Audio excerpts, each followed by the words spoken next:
네, 오늘 느헤미야 10장 1절에서 39절 본문으로 신앙의 토대라는 제목으로 하나님의 말씀 함께 나누겠습니다.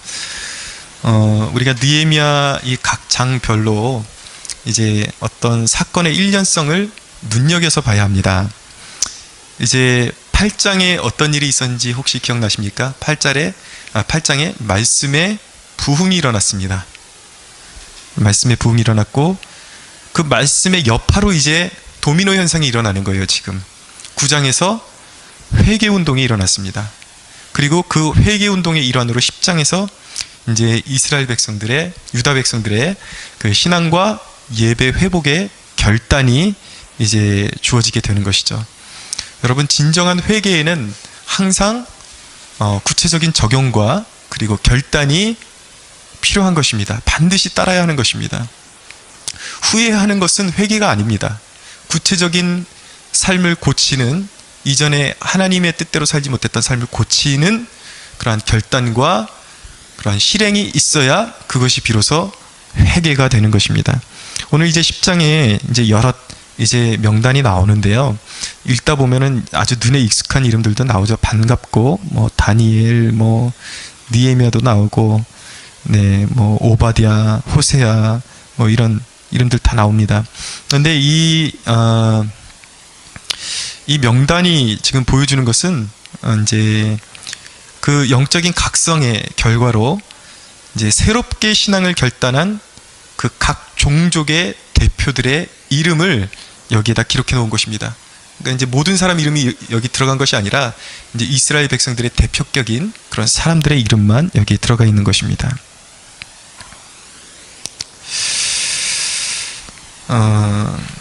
이제 이들이 새로운 이제 삶을 살기로 이제 결단을 하게 되는데, 이스라엘 백성이 이제 스스로가 자신들이 패망했던 그 조국의 아픔의 원인을 이제 진단했을 때에, 그들이 내린 결론은 무엇이었냐면, 그들이 무엇 때문에 그렇게 패망했었는가?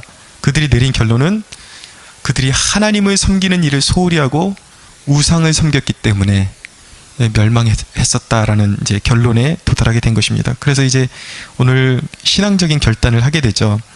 저는 이 오늘 이스라엘 백성들이 이제 결단을 내린 일이 이제 우리 신앙에 있어서 이제 어떤 파운데이션, 그러니까 신앙의 토대, 우리 신앙의 기반을 아주 선명하게 보여주고 있다고 그렇게 확신합니다.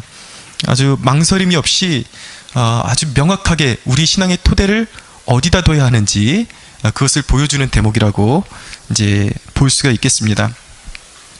물론 여러분, 신앙이라는 것은 먼저 하나님과의 영적인 교제로부터 시작하는 것입니다. 영적인 이제 하나님과의 만남이 있고 나서 이제 오늘 같은 이제 행위적인 신앙의 토대가 의미 있게 되는 것이죠. 그러니까 영적으로 우리가 하나님을 만났다는 전제로 우리가 우리의 일생 가운데 어떤 신앙의 토대 위에 우리의 삶을 건축해야 하느냐, 그것을 우리에게 보여주고 있는 것입니다. 오늘 이제 여러분에게 신앙을 위한 이제 토대, 이제 파운데이션 3가지를 말씀을 이제 본문을 근거로 해서 함께 나누려고 합니다. 우리 신앙의 그 토대를 어떻게 세워야 되는가, 어디다 세워야 되는가, 어떤 결단이 우리에게 필요한가, 그것을 보여주는 것입니다. 첫째, 이들이 이제 회개를 이루고서 마음을 다잡은 것은 안식일을 위한 결단을 내렸습니다. 안식일을 제대로 지켜야 한다라는 그런 결단을 내렸습니다. 31절 한번 볼까요? 함께 읽어보겠습니다. 시작. 혹시 이 땅 백성이 안식일에 물품이나 온갖 곡물을 가져다가 팔려고 할지라도 우리가 안식일이나 성일에는 그들에게서 사지 않겠고 7째 해마다 땅을 쉬게 하고 모든 빚을 탕감하리라 하였고. 아멘. 네, 오늘 이 31절의 본문의 화두는 무엇이냐면, 이전에 자신들이 안식일을 제대로 지키지 않고 우상을 따르다 망했거든요. 그래서 안식일을 회복하겠다라는 의지를 보여주고 있는 것입니다. 그래서 이 화두가 무엇이냐면, 이제 안식일에 매매하는 행위를 금지하겠다라는 거예요. 사고 팔지 않겠다, 생필품을. 근데 이 다짐이 더욱 의미가 있는 이유는 무엇이냐면 그들의 지금 처한 상황이 그렇게 녹록치 않은 형편이기 때문입니다. 왜냐하면 이제 포로기를 갓 지내고 돌아온 사람들이기 때문에 황폐했던 그런 땅 가운데 이제 살았던 사람들이기 때문에 경제적인 기반이 없는 사람들이 훨씬 더 많았던 것입니다. 그런 상황 가운데서 그들이 이제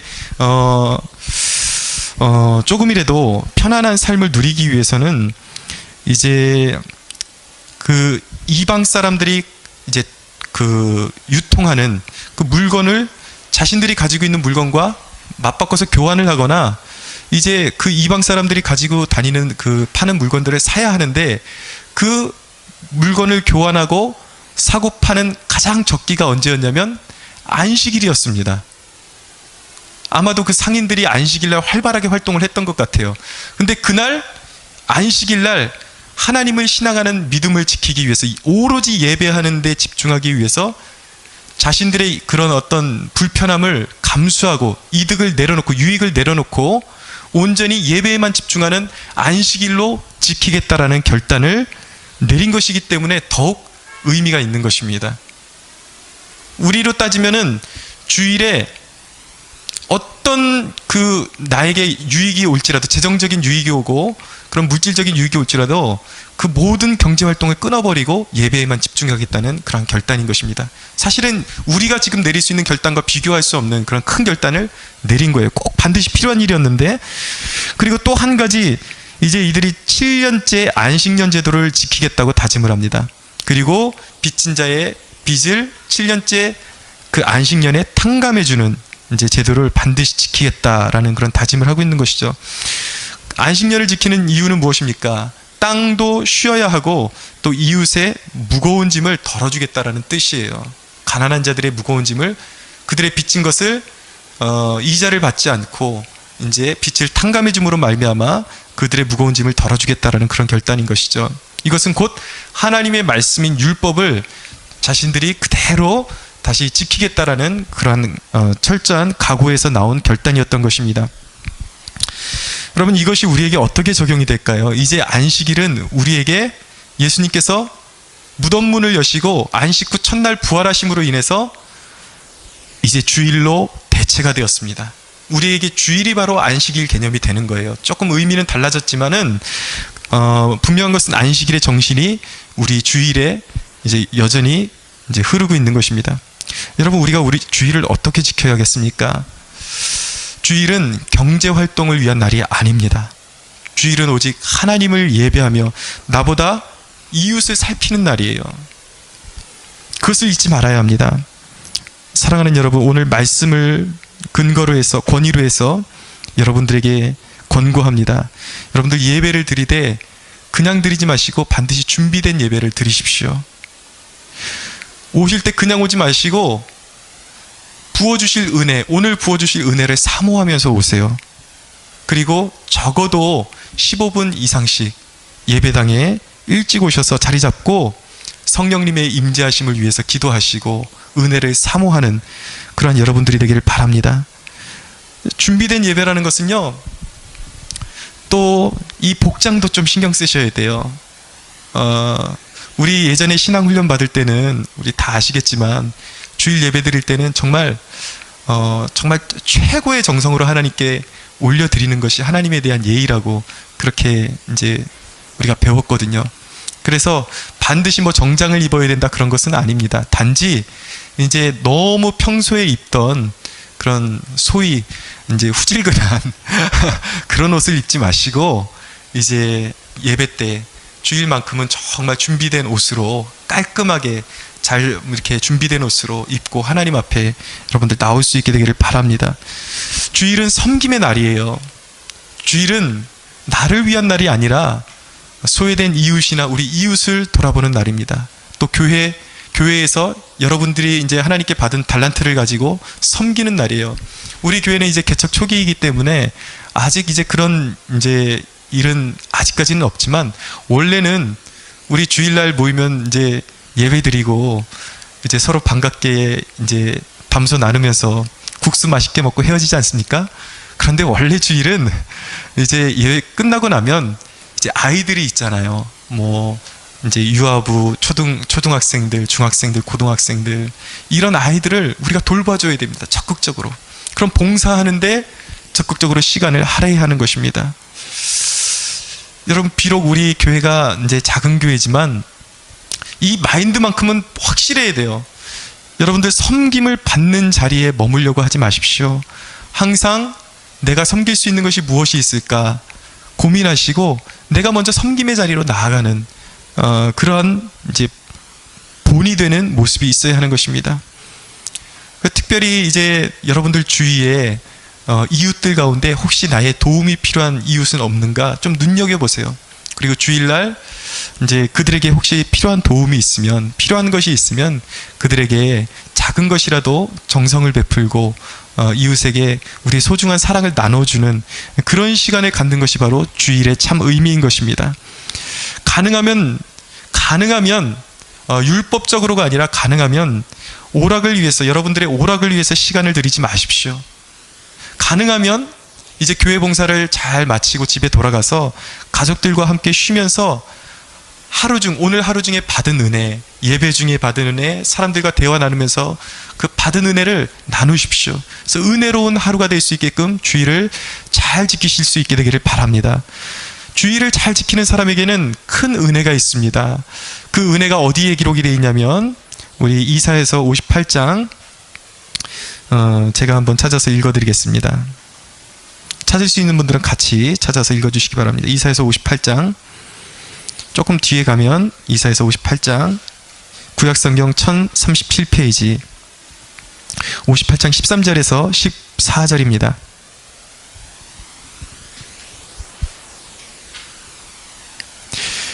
찾으셨나요? 58장 13절에 14절 같이 한번 또박또박 읽어보겠습니다.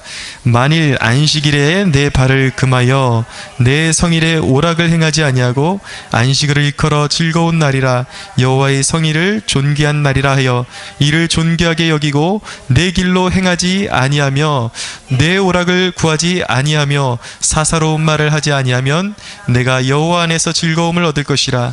내가 너를 땅의 높은 곳에 올리고 내 조상 야곱의 기업으로 기르리라. 여호와의 입의 말씀이니라. 할렐루야. 이 축복이 여러분 모두에게 임하는 축복이 있기를 간절히 소망합니다. 두 번째로 우리 신앙을 위한 토대, 두 번째 토대는 무엇인가? 성전세를 납부하는 것입니다.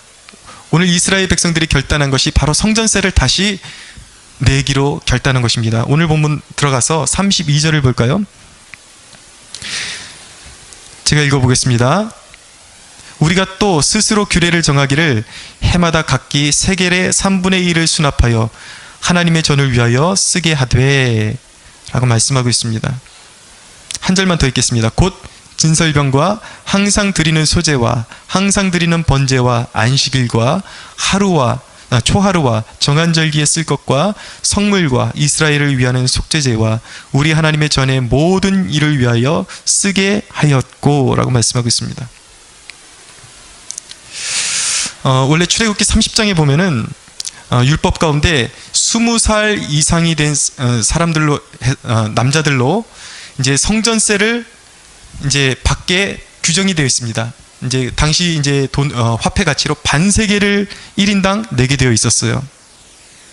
근데 지금 이제 이 느헤미야 시대에 이제 성전을 재건하고 그때 당시 상황이 어땠냐면 이제 바사왕, 이제 페르시아 국왕이 이제 정책적으로 성전 기금을 조금씩 보조를 해 주었습니다.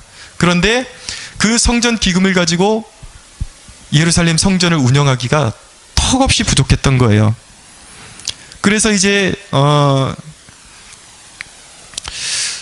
당시 이제 아까 말씀드린 대로 이스라엘 백성들이 상황이 여의치 않고 가난한 사람들이 참 많은 그런 상황 가운데서도 이제 성전세를 하나님 앞에 내야 할 책임을 느끼게 된 것입니다.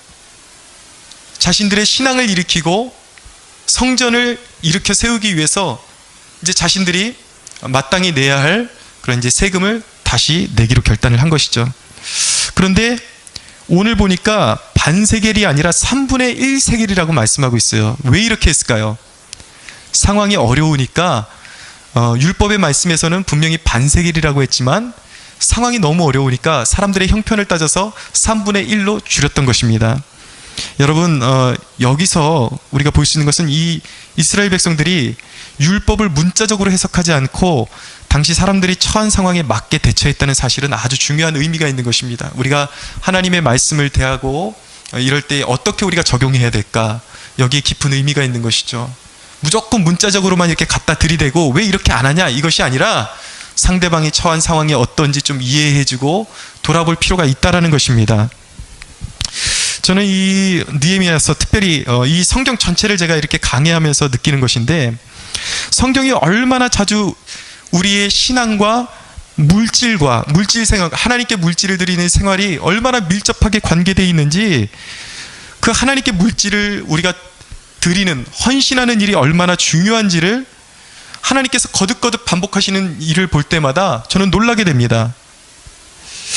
여러분, 왜 이게 놀랍게 저에게 느껴지냐면, 요즘 우리 시대가 범상치 않기 때문이에요. 물질 이야기를 금기시하는 그런 분위기가 있습니다. 물질을 강요하지,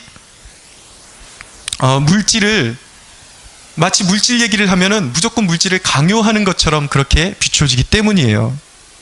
굉장한 사람들의 그 반발심이 있습니다. 교회가 어떤 물질에 대해서 이야기하는 것. 그러니까 이제 목사님들이 설교할 때에 되도록이면 물질 설교를 잘 안 하려고 그러죠. 헌금 설교 이런 것들.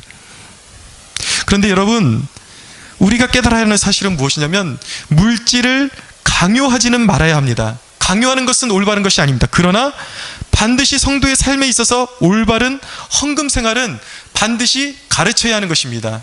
성경이 말씀하고 있다면, 하나님의 말씀이 그것을 가르치고 있다면 목회자는 그것을 받아서 성도들에게 반드시 가르쳐야 하는 것입니다. 사람들이 흔한 착각이 있어요. 그것이 무엇이냐면, 헌금은 예배의 일부가 아니라고 생각하는 것입니다. 오해하는 것입니다. 예배하면 오로지 무엇이 떠오르냐면 찬양하고 말씀 듣고, 그래서 이제 은혜를 경험하고, 오로지 이것이 예배라고 생각을 해요.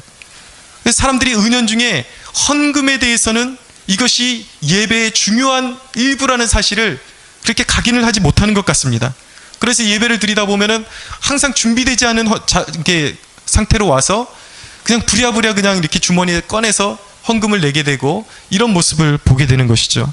그런데 여러분, 헌금을 드리는 것도 정성이 필요하다는 것입니다. 마음이 필요하다는 것입니다. 분명한 것은 헌금 생활도 예배라는 거예요. 헌금 시간도 하나님께 영광을 돌리는 거룩한 예배라는 것입니다. 사랑하는 여러분, 이제부터는 헌금을 드릴 때에도 제가 아까 말씀드렸죠. 복장도 그렇고 마음도 예배 때 준비된 마음으로 나오시라고. 물질도 준비해서 오십시오. 액수가 얼마가 됐던 여러분들이 정성을 담아서 먼저 준비해서 오십시오. 부랴부랴 꺼내지 마시고, 그래서 정성스럽게 마음을 담아서 하나님께 예물을 드리시기 바랍니다. 이 성전세의 목적은 무엇이냐면, 말 그대로 성전을 유지하고 보수하는 일에 쓰이는 그러한 예물이었습니다. 보세요. 여기 이 말씀의 골자가 무엇이냐면, 상황이 다 어렵다는 것입니다. 사람들이. 그럼에도 불구하고 자신들의 최선을 다해서 335 모아서 하나님의 전을 유지하고 일으키는데 모두가 함께 동역하고 동참했다는 데 의의가 있는 것입니다. 여러분, 이것이 바로 성도의 자세인 것입니다. 성도의 자세는 교회의 덕을 보려고 하기보다도 오히려, 물론 교회는 참 어려움을 당하는 성도들을 도와야 할 책임이 있습니다.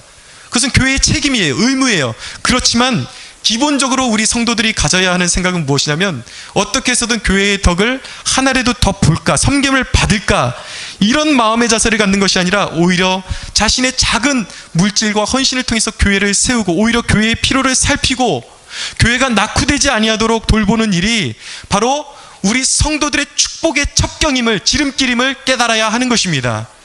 할렐루야. 여러분, 여기에는 놀라운 축복의 비밀이 숨겨져 있습니다. 이 비밀을 깨달을 수 있게 되기를 바랍니다. 세 번째로, 자, 첫 번째는 안식일을 위한, 주일을 제대로 섬기는 것에 대한 결단이라고 말씀드렸습니다.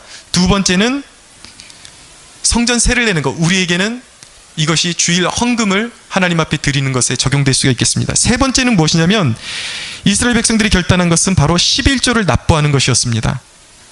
또 물질에 대한 이야기가 나오고 있어요. 의외이지 않습니까, 여러분? 신앙을 개혁하는데 주일 성수와 함께 물질적인 헌신이 얼마나 중요한지를 오늘 하나님께서 새삼스럽게 이 말씀을 새삼 깨닫게 해주시는 것입니다. 35절에서 37절 볼게요. 같이 한번 읽어보겠습니다. 시작.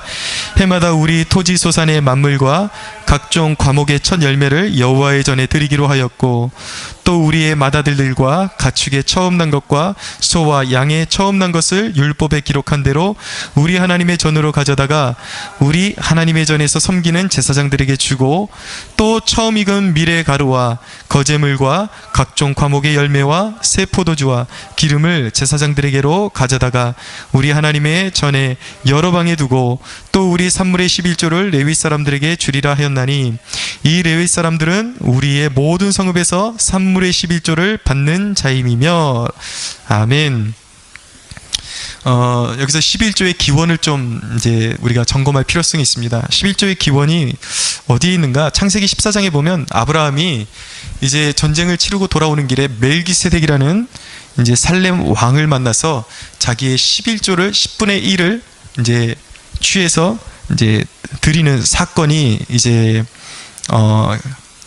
사건을 11조의 기원으로 보기도 합니다.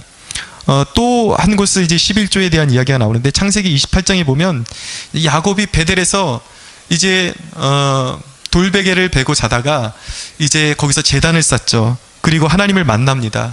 거기서 이제 서원을 드립니다.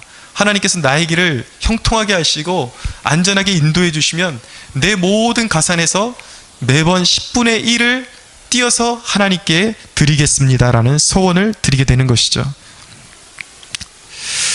또 11조의 모습을 어디서 볼 수가 있냐면, 이제 사실 이 제가 지금 오늘 말씀드리는 것 외에도 10분의 1을 떼어서 하나님께 드리는 얘기는 아주 자주 반복됩니다. 그런데 또 한 곳을 우리가 이제 살펴보면 출애굽 시절에 출애굽 때에 이제 하나님께서 이제 애굽의 장자와 육축들을 이제 벌하시는데 애굽의 장자와 육축의 초태생들을 벌하셨습니다. 그런데 하나님께서 이스라엘 백성들은 이제 거기서 구원해 내셨죠. 그래서 그것을 기념하기 위해서 하나님께서 이제 너희의 초태생, 이제 이스라엘 백성들의 장자들은 이제 속전을 내서 이제 너희들이 그 생명을 구원받은 것을 이제 기념하는 의미에서 하나님께 그 장자는 이제 사람을 바치지 못하니까 그 장자를 의미하는 그 의미에서 이제 속전을 바치게 했어요. 예물을 바치게 했던 것입니다. 그리고 이스라엘 백성들이 가축을 이제 치게 되면은 초태생들을 이제 따로 분리해서 하나님 전에 예물로 바치게 했던 것입니다. 이것들이 이제 11조의 기원으로 이제 보고 있는 것입니다. 그럼 11조의 주 목적은 무엇인가? 11조의 주 목적은 무엇이냐면 바로 성전을 섬기는 제사장들과 레위인의 생활을 위한 것이었습니다. 레위인들에게 이 11조가 필요했던 이유는 무엇이냐면 그들에게는 기업이 없었기 때문이에요. 다른 재산이 없었습니다. 그들은 이스라엘 각 지파가 그들을 먹여 살려야 할 의무가 있었던 거예요. 여러분, 11조의 영적인 의미를 좀 더 우리가 깊이 들어갈 이제 필요성이 있는데, 11조는 내 것을 들여서 하나님을 돕는 것이 아닙니다. 그것은 큰 오해이고 착각입니다. 내 것을 들여서 하나님을 도와드리는 게 아니에요. 하나님은 우리의 것을 필요로 하는 분이 아니에요.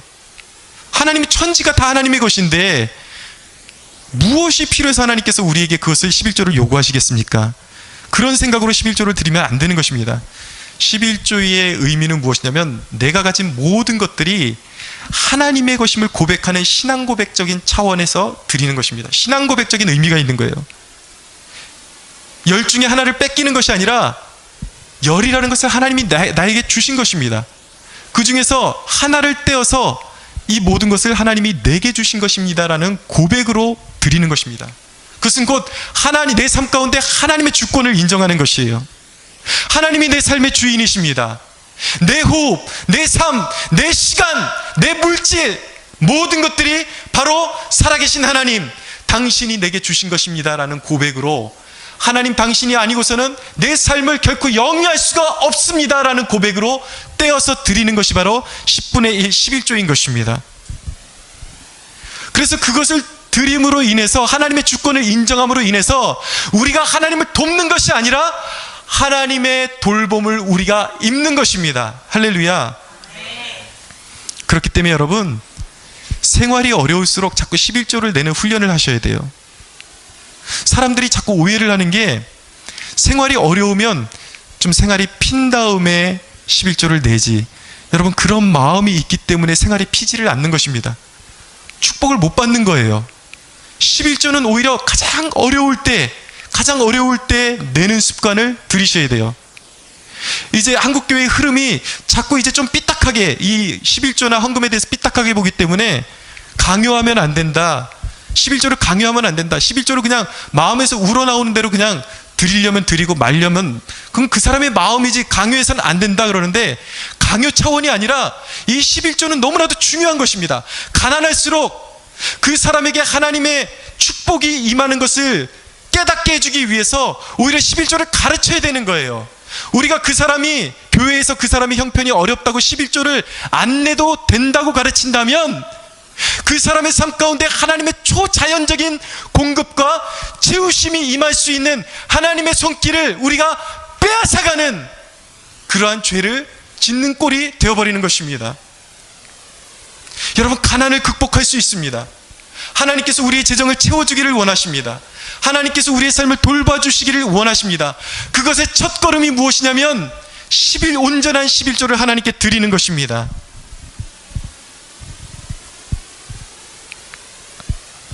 여러분, 하나님은 온전한 11조를 원하세요. 사람들의 궁금증은 이것입니다. 11조를 내야 하는데, 내는 건 맞는데 월급을 받을 때에 세금을 공제하고 나서 11조를 드려야 합니까? 세금 떼기 전에 전액에서 11조를 드려야 합니까? 이제 어떻게 해서든 자기가 좀 적게 드리기 위해서 이런 고민을 하는 거예요. 전체에서 드려야죠. 물론 하나님께서 세금을 떼고 공제한 상태에서 11조를 드린다고 해도 뭐 벼락을 내리거나 그러진 않으실 거예요. 근데 정말 하나님의 돌보심을 믿는다면 그게 왜 아깝겠습니까? 그 돈 몇 푼이. 온전한 11조를 하나님께 기뻐하십니다. 여러분들 수입이 생길 때 고민하지 마십시오.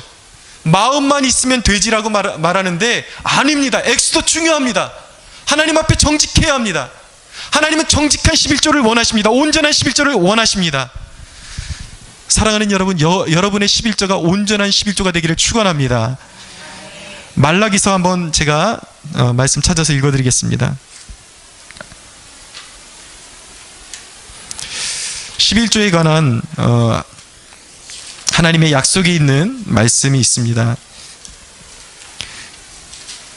말라기서 3장 10절 말씀인데 들어보시기 바랍니다. 만군의 여호와가 이르노라, 너희의 온전한 11조를 창고에 들여 나의 집에 양식이 있게 하고 그것으로 나를 시험하여 내가 하늘문을 열고 너희에게 복을 쌓을 곳이 없도록 붙지 아니하나 보라. 할렐루야. 사랑하는 여러분, 믿음을 가지십시오. 하나님께 드리는 것은 떼이지 않습니다. 그냥 순수한 마음으로 하나님께서 주신 것이기 때문에 하나님이 내 삶을 다스리신다는 그 신앙적인 고백으로 하나님께 드리십시오.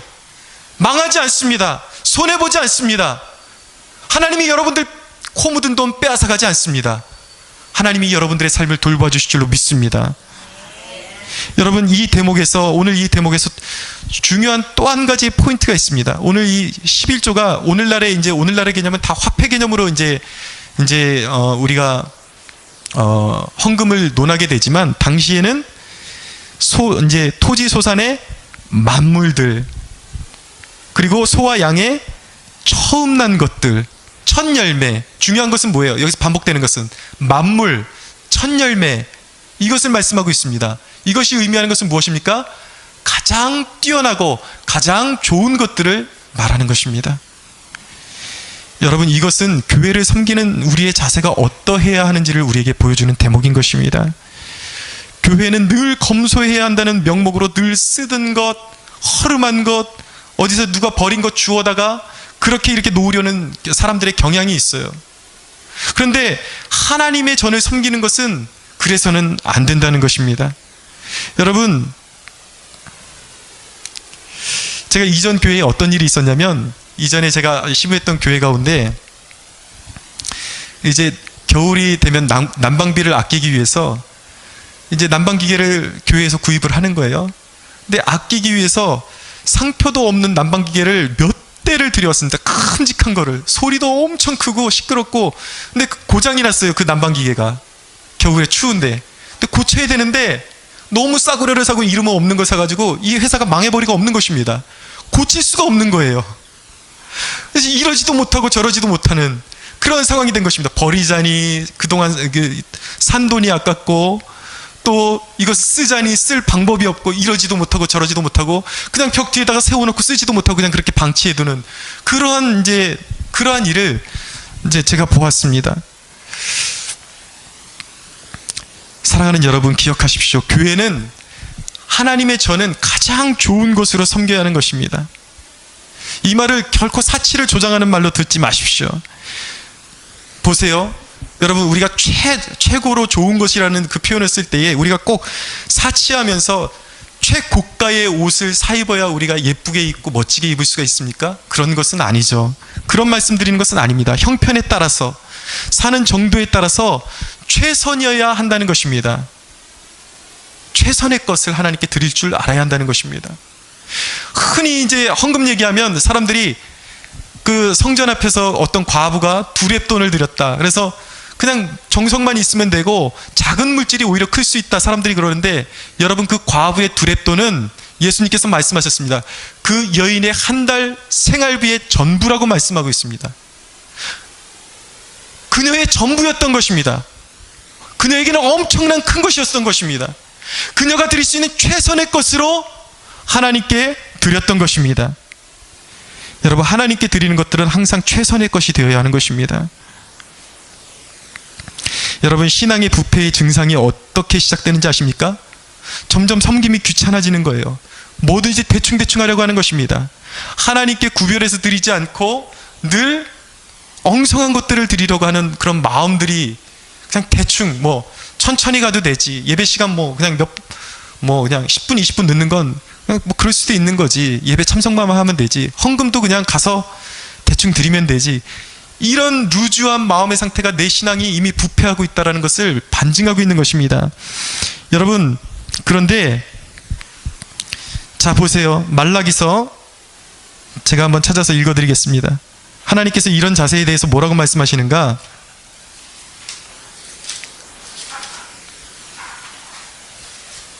말라기서 1장 8절 읽어드리겠습니다. 한번 잘 들어보세요.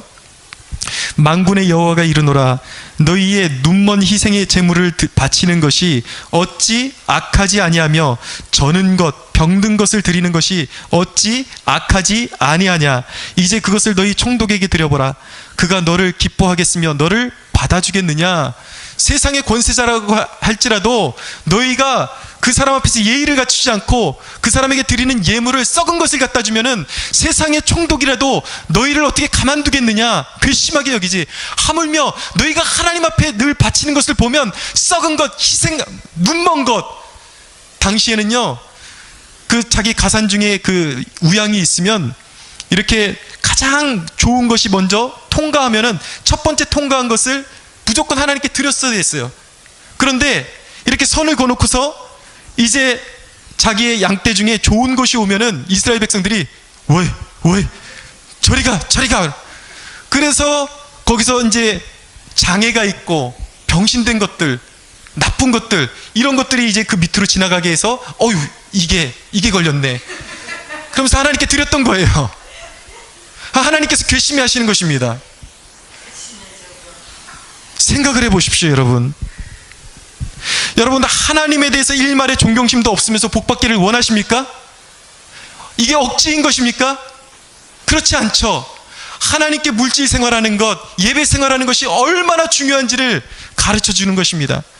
여러분, 저는 이 말씀을 전하면서 이 대목이 신앙의 파운데이션, 우리 신앙의 토대라고 이렇게 칭한 것을 아주 적절하다고 생각을 하게 되었습니다. 하나님을 섬기는 자세는 곧 우리의 삶의 질을 결정하기 때문에 너무나도 중요한 거예요. 헌금 내고, 이거 여러분 듣기 거북하잖아요. 솔직히 말해서 그렇게 듣기 좋지는 않잖아요. 그러나 여러분들의 신앙생활에 너무나도 중요하다는 것입니다. 이런 신앙생활을 통해서 여러분들의 삶에 이런 좋은 신앙의 습관들이 여러분들의 삶에 배이게 될 때, 이것이 여러분들의 삶의 신앙의 토대가 되어질 때에 하나님의 보호하심과 하나님의 인도하심과 하나님의 놀라운 축복을 경험하게 될 것이라는 사실입니다. 여러분들의 삶의 질이 바뀌게 될 것입니다. 할렐루야. 저는 이 시대를 바라보면서 늘 생각하는 것이 있습니다. 사탄이 이 시대의 교회들 가운데서 마치 벽돌 빼기 장난을 하고 있다는 그런 생각이 들어요. 확신이 듭니다. 무슨 말인가? 사람들에게 사탄이 이렇게 선포합니다. 너는 이미 거룩해. 너의 삶에서 거룩해지려고 절제하거나 음주를 끊거나 그럴 필요 없어. 그것은 옛날 신앙이야. 시대에 뒤지는 것이라고. 세상 문화에 섞이지 않는 것은 시대에 뒤떨어지는 것이야. 그렇게 거룩해질 필요 없어. 사탄이 거룩이라는 하나의 하나님의 성전에 튼튼한 그런 건축물이 있는데, 아주 튼튼한 주춧돌인 거룩이라는 항목의 주춧돌을 빼버리는 거예요. 이 시대 가운데서. 그리고 나아가서 헌금을 말하는 교회는 부패한 교회야. 그런 교회는 나가지 마. 헌금 얘기만 나오면 소스라치게 놀라게 만드는 것입니다. 그래서 예배의 요소 가운데 정성과 섬김이라는 돌을, 주춧돌을 빼버리는 거예요. 쓱 빼버리는 것입니다. 교회 가운데서. 공교롭게도 이 교회 가운데서, 이 시대의 교회 가운데서 주춧돌이, 이 중요한 주춧돌을 빼버리는, 거룩과 정성과 섬김이라는 이 주춧돌을 빼버리는 사탄의 도구가, 이 사탄의 앞잡이가 누가 이런 짓을 하고 있냐면 이 시대의 유명한 목회자와 신학자들이 이런 짓을 하고 있다는 것입니다. 애석한 일이에요. 여러분 생각해 보십시오. 이 건축물에서 여기저기서 아주 중요한 무게를 지탱하고 있는 주춧돌을 자꾸 하나둘씩 빼버린다면 나중에 남는 것이, 나중에 어떤 일이 벌어지겠습니까? 남은 일은 이제 이 부실공사에 무너질 일만 남은 거예요. 거룩도 빼버리고 섬김도 빼버리고 헌신도 빼버리고 다 빼버리고. 그건 신학적으로 맞지 않아. 그것은 네가 속고 있는 거야. 빼버려. 결국은 교회는 무너지는 것입니다. 여러분, 이 신앙의 토대가 중요한 이유가 무엇입니까? 39절을 보겠습니다. 오늘 본문 39절.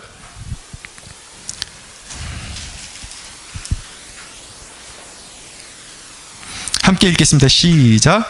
곧 이스라엘 자손과 레위 자손이 거제로 드린 곡식과 새 포도주와 기름을 가져다가 성소의 그릇들을 두는 골방, 곧 섬기는 제사장들과 문지기들과 노래하는 자들이 있는 골방에 둘 것이라. 그리하여 우리가 우리 하나님의 전을 버려두지 아니할 것이라. 아멘.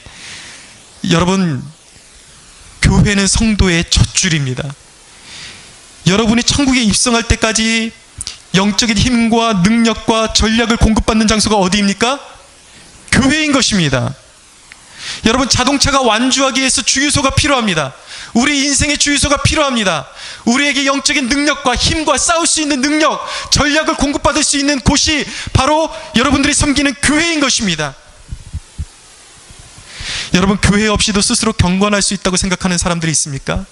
그것은 여러분, 교회를 통하지 않고도 스스로 경건 생활을 할 수 있습니다. 큐티하고 기도 생활을 할 수 있습니다. 그러나 교회를 통해서 여러분들이 예배하는 것과 스스로 경건 생활하는 것은 하늘과 땅 차이예요. 마치 그것은 잘 차려진 왕의 수라상과 패스트푸드의 차이와 같습니다. 물론 혼자 경건 생활하는 것도 아주 귀한 거예요. 그것을 폄하하게 한 것이 아니라 굳이 그 둘의 관계를 비교하자면 그렇다라는 것입니다. 교회는 영광스러운 하나님의 임재가 있습니다. 존 칼빈은 교회는 어머니의 작은 것 같다고 말씀했어요. 교회는 성도의 보초인 것입니다. 여러분, 그렇기 때문에 신앙의 토대를 교회 중심으로 놓고 교회를 사랑하고 돌보는 것이 곧 자기 자신을 사랑하는 것이고 내 삶을 무너지지 않는 굳건한 기반 위에 두는 것과 같은 것입니다. 할렐루야. 말씀 한 구절 읽고 말씀을 정리하도록 하겠습니다. 학개서입니다. 학개서 한번 같이 찾아볼게요. 학개서.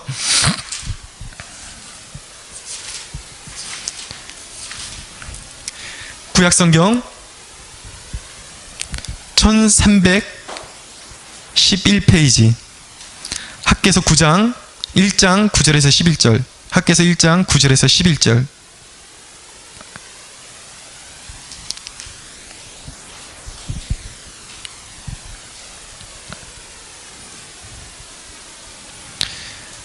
찾으셨습니까? 네, 한번 읽어보겠습니다. 같이 또박또박 읽어보겠습니다. 시작. 너희가 많은 것을 받았으나 도리어 적었고 너희가 그것을 집으로 가져갔으나 내가 풀어버렸느니라. 나 만군의 여호와가 말하노라. 이것이 무슨 까닭이냐. 내 집은 황폐하였을 때 너희는 각각 자기의 집을 짓기 위하여 빨랐음이라. 그러므로 너희로 말미암아 하늘은 이슬을 그쳤고 땅은 산물을 그쳤으며 내가 이 땅과 산과 곡물과 새 포도주와 기름과 땅의 모든 소산과 사람과 가축과 손으로 수고하는 모든 일에 한재를 들게 하였느니라. 아멘. 무슨 말씀인지 이해가 가십니까? 하나님의 전을 내버려두고 너희들의 행복을 위해서 너희들이 좋은 집 짓기에는 빠른데 어떻게 하나님의 성전을 이렇게 내버려둘 수가 있냐. 결코 너희들이 복을 구해도 복을 받지 못할 것이다 라는 하나님의 선언인 것입니다. 사랑하는 여러분, 우리 신앙의 토대를 점검하겠습니다. 우리 신앙의 토대가 첫째는 무엇입니까? 온전한 주의 성수.